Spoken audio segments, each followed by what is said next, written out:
Attenzione, annuncio squalifica, l'atleta Sophie Luis Nimb è stata squalificata per arrivo irregolare, frazione dorso.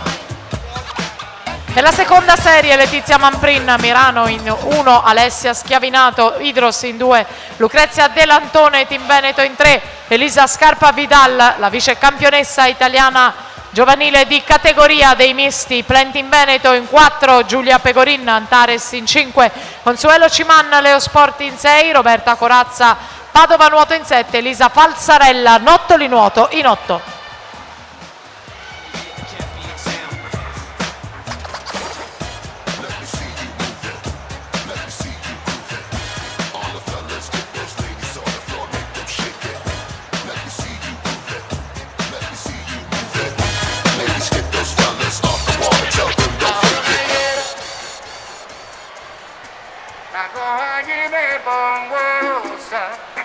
Con mi morena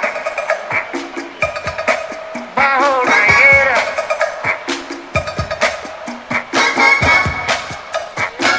bajo la higuera. 1:11:64 dalla quarta corsia il passaggio di Katia Novello, atleta Plentin Veneto che nuota qui nella vasca di Rosà.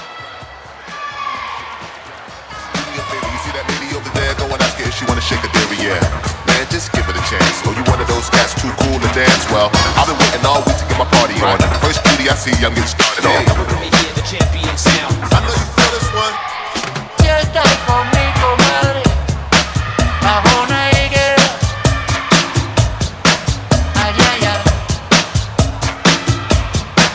Bajo una higuera.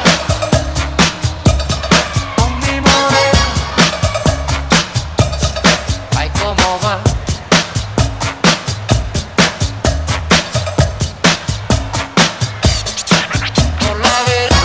Especially the jam that the DJ's got on right now is my style.